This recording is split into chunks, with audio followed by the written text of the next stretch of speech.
대형 백화점 주차장. 여느 때와 다름없이 손님들의 발길이 분주한 오후입니다. 그 한복판에서 주황색 조끼를 입은 이른의 노인 이성우가 차량들을 정리하고 있었죠.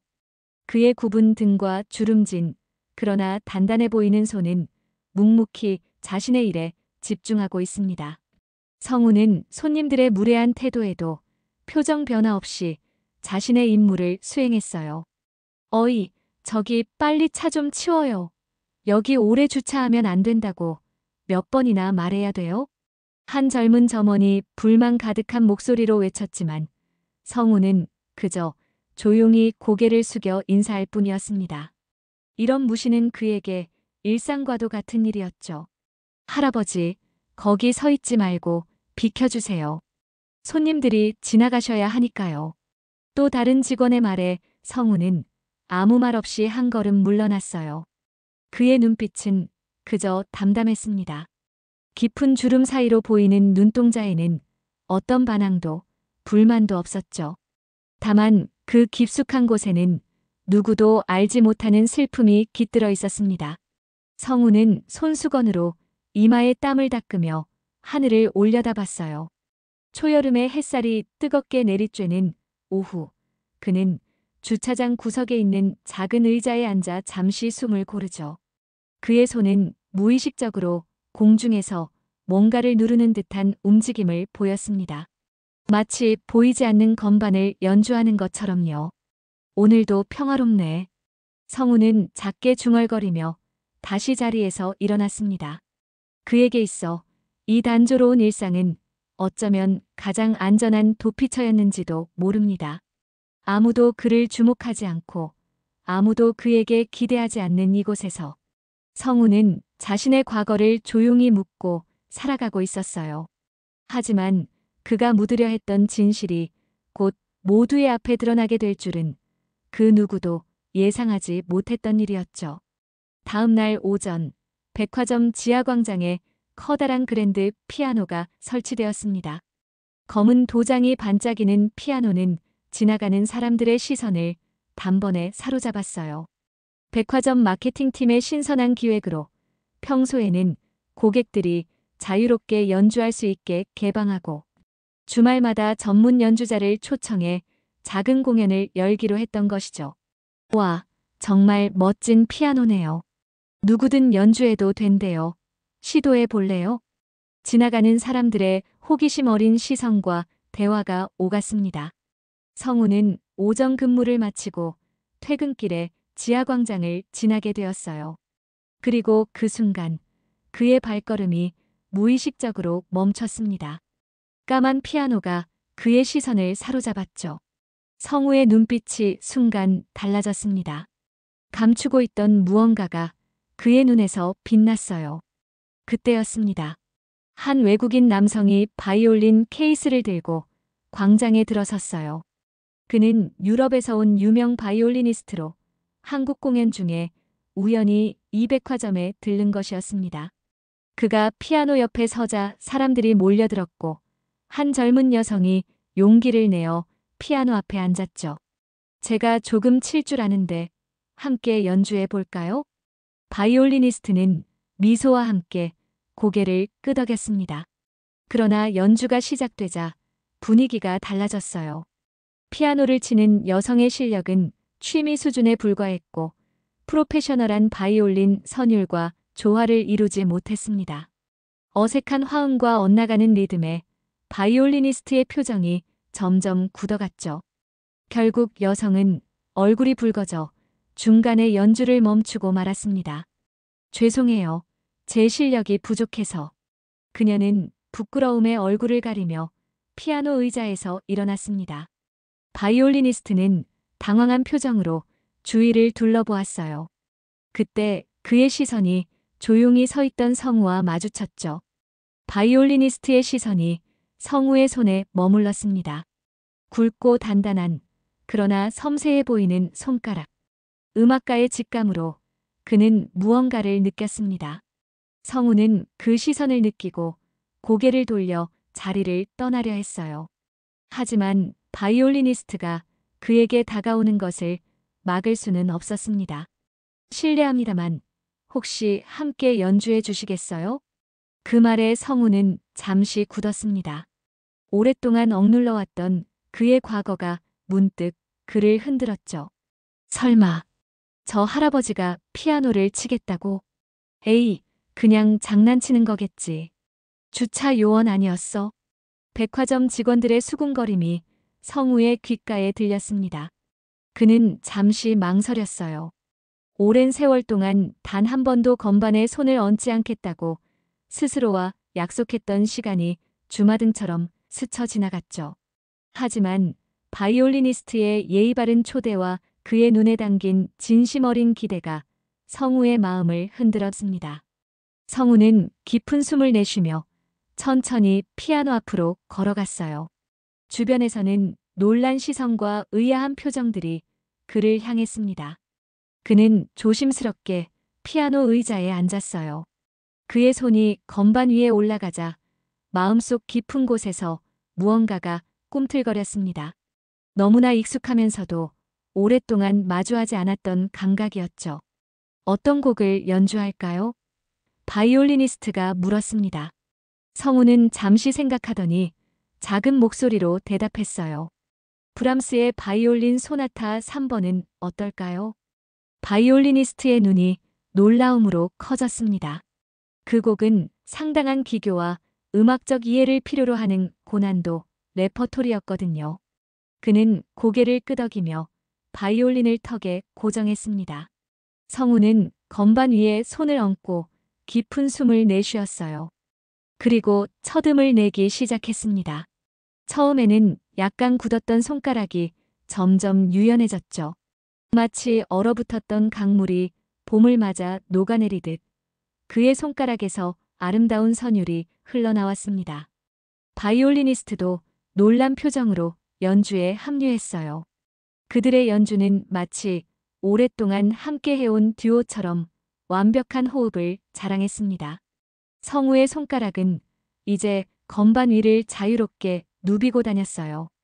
그의 연주에는 단순한 테크닉을 넘어선 깊은 감성이 담겨 있었습니다. 저게 정말 주차장에서 본 그 할아버지 맞아요? 도대체 누구시길래? 백화점 직원들뿐만 아니라 지나가던 손님들도 하나둘 모여들기 시작했어요. 성우의 연주는 마치 마법처럼 모든 이들을 사로잡았습니다. 그의 얼굴에 서린 주름마저 깊은 감정을 표현하는 듯했고 굽었던 등은 어느새 곧게 펴져 있었죠. 연주가 깊어질수록 성우의 마음속에는 오래전 묻어두었던 기억들이 하나둘 깨어나기 시작했습니다. 그의 손가락이 건반을 누를 때마다 과거의 시간들이 물결처럼 밀려왔어요. 그리고 그 물결 속에는 언제나 그녀가 있었습니다. 그의 아내 민지의 미소가, 피아노와 바이올린의 조화로운 선율이 백화점 지하광장을 가득 채웠습니다.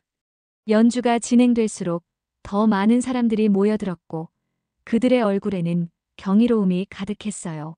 성우의 손가락은 건반 위를 자유롭게 누비며 마치 살아있는 생명체처럼 움직였습니다. 그의 연주는 단순한 기술을 넘어 영혼을 담은 이야기를 들려주는 듯했죠. 바이올리니스트는 처음에는 놀라움에 자신의 연주를 성우에게 맞추느라 애를 썼지만 이내 깊은 호흡을 찾았습니다. 그들의 음악은 마치 오랫동안 함께해온 파트너처럼 완벽한 조화를 이루며 흘러갔어요. 누구시길래 이런 연주를? 한 백화점 직원이 속삭였습니다. 하지만 성우의 귀에는 그 어떤 말소리도 들리지 않았어요. 그의 마음은 이미 과거의 시간 속으로 빠져들고 있었으니까요. 그가 피아노를 연주할 때면 언제나 그랬듯이 음악은 그를 다른 세계로 데려갔습니다. 런던 로열 알버트 홀의 화려한 무대, 청중들의 기대에 찬 박수갈채, 그리고 그 자리에 함께하지 못한 아내 민지의 빈자리, 유럽에서 활동하던 세계적인 피아니스트 이성우. 그것이 바로 그의 진짜 정체였습니다. 성우의 눈에서 한 방울의 눈물이 떨어져 내렸어요. 그는 눈을 감고 연주에 더욱 몰입했습니다. 브람스의 선율은 이제 그의 온몸을 통해 흘러나오는 듯 했죠. 그의 손가락은 기억하고 있었습니다. 20해가 넘는 세월이 흘렀지만 그의 손은 여전히 그때의 감각을 기억하고 있었어요. 민지야. 그는 마음속으로 아내의 이름을 불렀습니다. 그날은 그의 가장 중요한 무대였습니다. 세계적인 지휘자와 함께하는 협연이었죠. 그러나 공연 바로 전날 아내가 갑자기 쓰러졌어요. 의사는 상태가 위중하니 곧바로 돌아오라고 했지만 성우는 결정을 내렸습니다. 평생 준비해온 그 무대를 포기할 수 없었던 거죠. 곧 돌아갈게. 조금만 기다려줘. 그것이 아내에게 한 마지막 말이었습니다. 그가 화려한 박수갈채를 받고 있을 때 민지는 이미 세상을 떠난 뒤였어요. 그리고 그 사실을 안 순간 성우의 세계는 무너져 내렸습니다. 음악도 명성도 그 어떤 것도 더 이상 의미가 없었죠. 연주 중인 지금 브람스의 애절한 선율 속에서 성우는 아내의 웃는 얼굴을 보았습니다. 그리고 그녀가 언제나 그에게 했던 말이 귓가에 맴돌았어요. 당신의 음악이 내 삶의 가장 큰 기쁨이에요. 성우 씨. 그 순간 성우의 연주가 더욱 깊어졌습니다. 그의 손끝에서 흘러나오는 음악은 이제 단순한 브람스의 소나타가 아니었어요. 그것은 사랑과 후회, 그리움과 용서를 담은 그만의 이야기였습니다. 연주가 끝나자 지하광장에는 잠시 정적이 흘렀습니다. 마치 시간이 멈춘 것 같았죠. 그리고 이내 우레와 같은 박수갈채가 터져 나왔어요. 사람들의 얼굴에는 감동의 눈물이 고여 있었고 바이올리니스트는 깊은 존경의 눈빛으로 성우를 바라보았습니다. 당신은 이성우 선생님이 맞으신가요? 그의 질문에 주변의 모든 사람들이 숨을 죽였어요. 바이올리니스트의 말에 성우는 천천히 고개를 끄덕였습니다. 그 순간 바이올리니스트는 경외감에 찬 표정으로 허리를 깊이 숙였어요. 이런 대가와 함께 연주할 수 있어 영광이었습니다. 당신의 연주는 살아있는 레전드입니다. 성우의 이름을 알아본 음악 애호가들 사이에서 작은 소란이 일어났습니다. 20해 전 갑자기 무대를 떠나 세상에서 사라진 천재 피아니스트. 지금껏 그의 행방을 아는 이는 없었는데 그가 이렇게 평범한 주차요원으로 살아오고 있었다니. 백화점 매니저가 황급히 다가와 성우에게 정중히 말했어요. 선생님, 정말 죄송합니다. 저희가 미처 알지 못했어요. 혹시 백화점 특별 연주회에 참여해 주실 수 있으실까요? 성우는 혼란스러운 표정으로 고개를 저었습니다. 죄송합니다만 그건 불가능합니다. 저는 더 이상 연주하지 않습니다. 그의 단호한 거절 앞에 모두가 놀랐지만 바이올리니스트만은 그의 눈빛에서 깊은 상처를 읽어냈어요. 그는 조용히 성우의 어깨에 손을 얹으며 명함을 건넸습니다. 언제든 마음이 바뀌시면 연락주세요. 당신과 다시 한번 연주하는 것이 제 평생 꿈이 될 것 같습니다. 성우는 명함을 받아들고 아무 말 없이 그 자리를 떠났습니다. 그의 발걸음은 무거웠고 다시 굽어진 등은 오랜 세월의 무게를 짊어진 듯 했어요. 사람들의 시선이 그를 따라갔지만 그는 뒤돌아보지 않았습니다. 집으로 돌아온 성우는 오래된 서랍을 열었어요. 그곳에는 영국에서의 마지막 날 그가 무대를 영원히 떠나기로 결심했을 때 가져온 유일한 물건이 있었습니다. 바로 아내 민지의 사진이었죠. 그는 떨리는 손으로 사진을 꺼내 바라보았어요. 여전히 환하게 웃고 있는 아내의 모습. 성우의 눈에서 뜨거운 눈물이 흘러내렸습니다.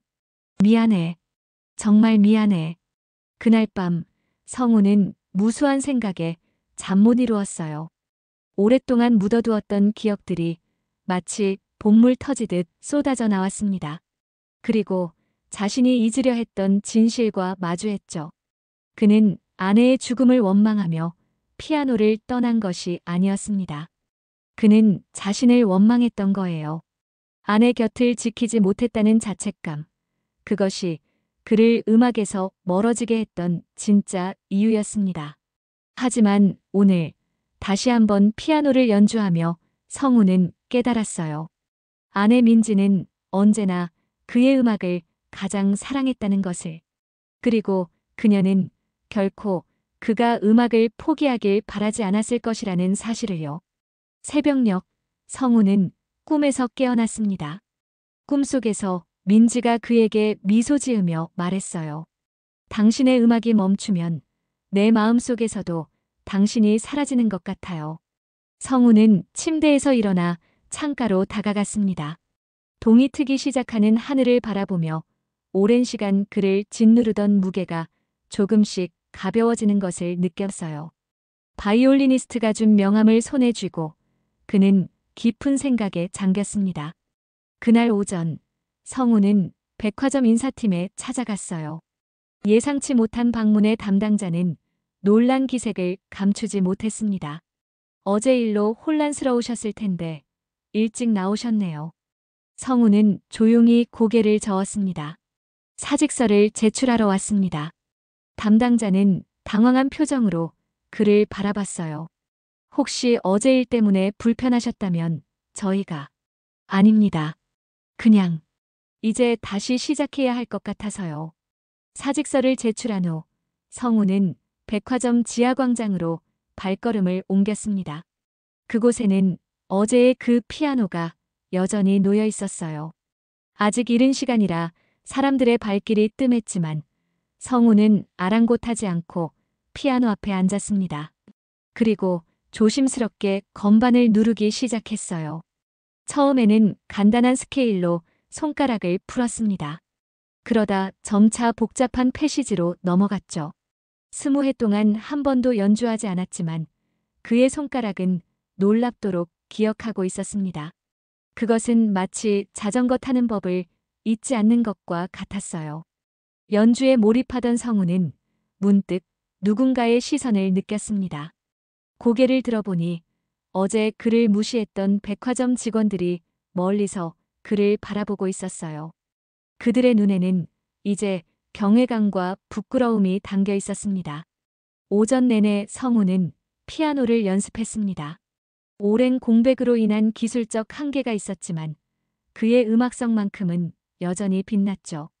점심시간이 되자 광장은 사람들로 붐비기 시작했고 자연스럽게 그의 연주를 듣기 위한 청중들이 모여들었습니다. 그때 익숙한 얼굴이 눈에 들어왔어요. 바이올리니스트였습니다. 그는 미소를 지으며 성우에게 다가왔습니다. 결심하셨군요. 성우는 고개를 끄덕였어요. 아내가 제 음악을 가장 사랑했습니다. 그녀를 위해 그리고 나 자신을 위해 다시 시작하려고 합니다. 바이올리니스트의 눈이 반짝였습니다. 좋은 결정이십니다. 제가 다음 주에 특별 공연이 있는데 함께 해주시겠어요? 세계가 당신의 귀환을 기다리고 있습니다. 성우는 잠시 망설였습니다. 그것은 단순한 제안이 아니었어요. 그가 버렸던 과거, 피했던 무대로 다시 돌아가는 것을 의미했으니까요. 하지만 이제 그는 알았습니다. 그것이 바로 민지가 원했던 것이라는 걸. 그래야겠죠. 이제 더 이상 도망치지 않을 겁니다. 다음 주 화요일 서울예술의전당 콘서트홀. 성우는 분장실에서 오랜만에 착용한 턱시도의 나비 넥타이를 매만지고 있었습니다. 거울 속 자신의 모습이 낯설게 느껴졌어요. 주름진 얼굴과 백발이 되어버린 머리카락은 그가 얼마나 많은 시간을 무대 밖에서 보냈는지 말해주고 있었습니다. 괜찮으신가요, 선생님? 바이올리니스트가 문을 두드리며 물었어요. 성우는 깊은 숨을 내쉬었습니다. 긴장되는군요. 20회 만의 무대라. 걱정 마세요. 당신의 연주는 여전히 완벽합니다. 공연 소식은 빠르게 퍼져나갔고 콘서트홀은 매진되었습니다. 전설의 피아니스트 이성우의 20년 만의 귀환이라는 제목으로 언론의 관심도 뜨거웠죠. 하지만 성우의 마음속에는 오직 한 사람만이 있었습니다. 바로 민지였어요. 무대 뒤에서 대기하며 성우는 주머니 속에 있는 아내의 작은 사진을 꺼내 바라보았습니다. 오늘은 너를 위한 연주란다. 들어줄 거지? 마침내 그의 이름이 호명되었습니다. 성우는 천천히 무대 위로 걸어 나갔어요. 눈부신 조명과 가득 찬 객석이 그를 맞이했습니다. 관객들의 우레와 같은 박수갈채가 그를 덮쳤죠. 그는 깊이 고개를 숙여 인사했습니다. 피아노 앞에 앉아 건반에 손을 올리기 전 성우는 잠시 눈을 감았습니다. 그리고 마음속으로 민지에게 속삭였어요. 나는 내가 가장 사랑했던 나의 모습을 지우려 했어. 하지만 이제는 그러지 않으려고 해. 그리고 그의 손가락이 건반을 누르기 시작했습니다. 이번에 그가 선택한 곡은 라흐마니노프의 피아노 협주곡 2번이었어요. 깊은 감정과 기교가 필요한 난곡이었지만 그의 연주는 완벽했습니다. 젊은 시절보다 더 깊고 원숙한 해석이 콘서트홀을 채웠죠. 연주 중간중간 성우의 눈에는 눈물이 맺혔습니다. 그것은 슬픔의 눈물이 아니었어요. 해방감, 그리고 마침내 자신을 용서하는 마음에서 비롯된 눈물이었습니다. 그는 연주하면서 민지가 객석 어딘가에 앉아 미소 짓고 있을 거라 상상했어요. 협주곡이 끝나고 관객들은 기립박수를 보냈습니다. 성우는 몇 번이고 고개를 숙여 인사했어요. 그리고 앙코르로 그는 마이크를 집어들었습니다. 오늘 저의 마지막 연주는 제 아내를 위한 곡입니다. 제가 직접 작곡한 곡이에요. 관객들 사이에서 작은 소란이 일었습니다. 세계적인 피아니스트로 알려진 성우가 작곡가로서의 면모를 보이는 것은 처음이었기 때문이죠. 성우는 다시 피아노 앞에 앉았습니다. 그리고 민지의 테마라는 제목의 곡을 연주하기 시작했어요. 그 곡에는 그들의 첫 만남부터 이별까지 오랜 슬픔과 그리움, 그리고 마침내 찾아온 화해와 받아들임의 모든 감정이 담겨 있었습니다. 마지막 음이 홀에 울려 퍼지고 성우의 손가락이 건반에서 천천히 떨어졌습니다. 콘서트홀은 완전한 침묵에 잠겼어요. 그리고 이내 폭풍 같은 박수와 환호가 터져 나왔습니다. 객석의 모든 사람들이 일어나 기립박수를 보냈죠. 감동의 눈물을 흘리는 사람들도 많았습니다. 성우는 무대 위에서 깊이 고개를 숙였어요. 그의 눈에도 눈물이 고여 있었지만 그것은 슬픔의 눈물이 아니었습니다. 오랜 세월 동안의 무거운 짐을 내려놓은 후의 해방감, 그리고 마침내 자신의 진정한 모습을 되찾은 기쁨의 눈물이었죠. 무대를 내려온 후 성우는 분장실에서 잠시 혼자만의 시간을 가졌어요. 그는 아내의 사진을 바라보며 미소 지었습니다. 내가 약속했던 것처럼 다시 시작했어. 내가 가장 사랑했던 나의 모습으로. 그때 문을 두드리는 소리가 들렸고 백화점 매니저를 비롯한 여러 직원들이 들어왔습니다. 그들의 얼굴에는 부끄러움과 존경심이 동시에 담겨 있었어요. 선생님, 정말 감동적인 연주였습니다. 저희가 선생님을 그렇게 대했던 것 사과드립니다. 성우는 고개를 저었죠. 괜찮습니다. 그건 제가 선택한 삶이었으니까요. 매니저는 조심스럽게 제안했습니다. 저희 백화점에서 정기적인 연주회를 열어주시면 어떨까요? 많은 사람들이 선생님의 음악을 듣고 싶어 할 겁니다. 성우는 잠시 생각한 후 고개를 끄덕였어요. 그것도 좋겠네요. 하지만 조건이 하나 있습니다. 무엇이든 말씀하세요. 백화점 직원들, 특히 주차장에서 일하는 분들을 위한 특별석을 마련해 주십시오. 그들도 제 음악을 들을 권리가 있으니까요. 1년 후 성우는 세계 투어 중이었습니다. 바이올리니스트와의 협연은 전 세계 음악계에 큰 화제가 되었고 그의 귀환은 음악계의 기적이라 불렸습니다. 하지만 그에게 가장 소중한 순간은 매달 한 번 백화점 지하광장에서 열리는 작은 연주회였어요. 그곳에서 그는 주차장 동료들과 쇼핑객들에게 음악의 아름다움을 나누었습니다. 어느 날 연주를 마친 후 한 어린 소녀가 다가와 물었어요.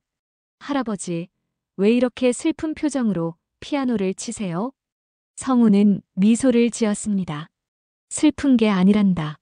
나는 지금 이 세상에서 가장 행복한 사람이야. 내가 사랑하는 사람에게 내가 할 수 있는 가장 아름다운 선물을 드리고 있거든. 소녀가 고개를 갸웃거렸어요. 그 사람은 어디 있어요? 성우는 하늘을 올려다보았습니다. 여기. 언제나 내 음악 속에 있단다. 그의 눈에는 평온한 감동과 다짐이 담겨 있었습니다. 더 이상 도망치지 않고 자신이 진정으로 사랑했던, 그리고 아내가 가장 사랑했던 그 모습으로 살아가겠다는 결심이요. 백화점을 나서는 성우의 뒷모습을 바라보며 사람들은 이제 그를 단순한 주차요원 할아버지가 아닌 위대한 피아니스트 이성으로 기억하게 되었습니다. 그리고 그들은 깨닫게 되었죠.